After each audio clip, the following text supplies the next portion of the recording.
I've done keto, I've done modified keto, but nothing shifted things in my body quite like going full carnivore. As someone healing MEN1, I am always experimenting, especially when it comes to blood sugar, my pancreas health, and my hormones. In this chat with a friend, I share my behind the scenes on what led me to try a 6 week carnivore diet, how my body responded, and what I'll take with me moving forwards.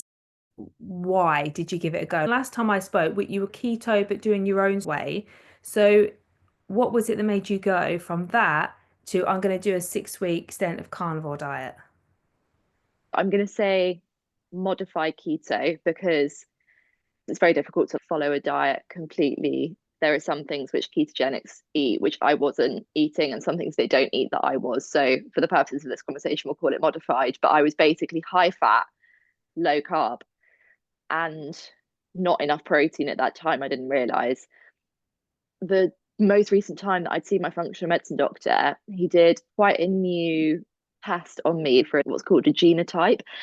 It's going right back and looking at what your ancestors would have eaten and what they wouldn't have eaten. Were they hunter gatherers? That test had picked up that my body doesn't produce enough of a certain enzyme that breaks down carbohydrates. Then things started to click into place because the more I put out carbohydrates, when I then did eat them, the worse I felt. Having had the conversation with my doctor, that's when he mentioned carnivore to me. He didn't say go and be a carnivore. He said go and do a little bit of research, find out how it works, and tell me what you think about it, which I did. And it fascinated me. And I have to say, it looked extreme, but it makes quite a lot of sense. About 7 weeks before I knew I was going to have my blood tests, I emailed my doctor and I said, I've done so well on this kind of modified keto. I feel so uncomfortable when I eat carbohydrates. I wonder if I just were to try out carnivore, what it would be like. And he was like, yeah, go ahead, try it. We're not going to see any major results in 6 weeks, but just have a go. It took me about a week to transition pure carnivore, meat and fish. I was eating a little bit of cheese, no eggs, a very tiny bit of butter. The one thing I was cheating on was coffee.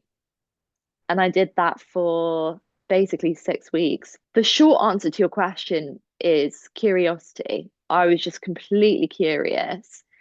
And in my head, it made complete logical consistency. And I more latterly spoke to my functional medicine doctor, and he was like, I'm not so sure like it's the right thing for you. I'm not a massive fan of it, but let's just see how you feel and let's see what the blood test results come back with. So that's how I ended up doing it. Okay. And can I ask why no eggs? I am intolerant to egg white, particularly. That came up from IgG Mm, antibody testing. Eggs were one of the many things which I cut out completely. And they never caused me any symptoms. It was only the blood test results that were basically saying, whoa, whoa, calm down on the eggs. I was just wondering with the eggs because eggs is quite big On on. the carnivore, really big on carnivore, and took crazy lengths as well. Some and men, admittedly, but some people I've followed eating 6 eggs a day. Okay. Was there a positive impact that you felt from going more carnivore? Did you feel it quite quickly and what did you feel? Well, there are so many benefits I could just sing about. A lot of them did come very quickly. The main ones were digestion was no issue. It didn't feel like I was carrying anything in my tummy. I was able to concentrate straight after eating, which doesn't happen very much otherwise. So, lack of brain fog, complete clarity of mind was amazing. Ease for me, I'm not a big recipe person. I don't massively enjoy buying loads of ingredients, putting them together. So, just being able to throw meat in a pan with some butter was just amazing. Protein, I had been probably low on protein before and finding satiety very difficult. I was having periods where I would eat loads and really good food on my modified keto diet, but I just wasn't getting full or it wasn't seeing me through until the next meal. I don't really snack because it just doesn't work for me. I want to sit down and eat a proper meal. I found that the protein was really good at getting me full and keeping me full, and I hadn't had enough of that. What else? Muscle growth, felt way stronger. Sometimes over your belly, you can get a really stubborn layer of fat that no matter what you do, just doesn't go away. That vanished completely within 6 weeks. There have been periods where I've exercised more, I've done more ab workouts. That is less effective than a carnivore diet. And obviously, it's sugar. I've had my functional medicine doctor say that. Mindy Pelt says that as well. I've had periods of my life where I've eaten no processed sugar, but I've still had fruit and veg. And on a carnivore, you don't eat fruit and veg. There is no sugar that you can consume on the carnivore diet, quite literally. So that was really interesting. Those are the benefits I felt. There've got to be drawbacks as well. I don't think it's perfect by any means. My doctor was like, that is an extreme diet, as extreme as veganism. And he said, I'd far prefer you were a carnivore than a vegan, but it is extreme. And he said, the only reason you've managed to do it is because you have such an all or nothing approach. He was like, most people just would not be able to do that. I'm now thinking about what I'm going to do after I get my blood test results and what are they going to show? How am I going to do it? So this is where Mindy Pelts comes into it with a fasting cycle. Some of the month I'll do pure carnivore. Some of the month I'll do not pure, mostly carnivore. And then other times in the month I'll do modified keto.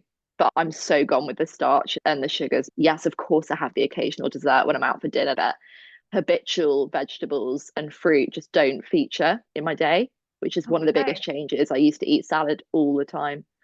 If you were to stay with just carnivore, would that, do you feel, have a negative effect on women with our cycles? Mindy talks about the certain part of our cycle where we need to do hormone feasting, more of a sweet potato, more veggies. Do you feel that we need to put certain bits in being women? In theory, a carnivore diet, whether it's pure or not, the whole way through a month is going to contradict what she teaches about the body needing that bit of sugar at certain times of the month.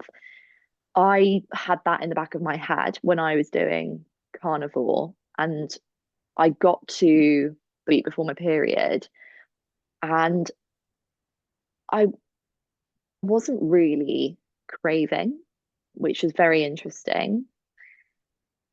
But there was something in my head that was like, because I've got the knowledge, it's bothering me. And that's where you and I have great conversations, because it's like, what's the head knowledge and what's the body knowledge? The head knowledge was I need sugar, and my body wasn't saying that. And then it is one of the most difficult things I've found about this health journey is when there's a contradiction, when the body says one thing and when the head says another.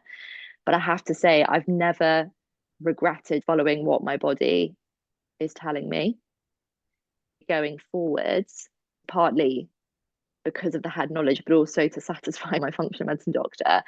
I won't go pure carnivore around ovulation and PMS just because I know that it's not what my body needs. Because of MEN1, I've got a dodgy cycle anyway, and that's something I'm trying to regulate. It doesn't make sense to push carnivore the whole way through the month. Where's your happy moving forward? Or are you still looking at that? My happy is shifting between states. So I definitely want to be not pure, but majority meat and fish eater for the parts of the month where I can be, where that's sensible and that's healthy. And then the times where I do need a little bit more glucose, carbohydrates, letting go when I go out, or if a friend wants to have me over. The carnivore experiment has shown me, even if my genes tell me that protein's not massively important and fat is like the main thing I need to have, and therefore loads of nuts, loads of oils, actually I feel really happy eating lots of meat. Maybe that's just an example of the blood and the body say a different thing. Thank you, buddy. It's been lovely chatting with you about all this stuff. You look Oh, really well. Your energy has been amazing. You can see it over the computer. Maybe eating the meat and stuff, it has made that come out. You can definitely feel it in all of your posts. This experiment was not about being extreme by any means, it was about being curious. And honestly, the results surprised even me. If you want to see how I'm approaching food, fasting, and hormone health as an MEN1 patient, and what's actually working for me in my experience, then you can download my free guide using the link below. As always, this is my personal experience, not advice, so take what resonates and speak to your team. I'll see you next week for an even more in-depth video all about how fasting is helping me with my hormones in MEN1. You will not want to miss it.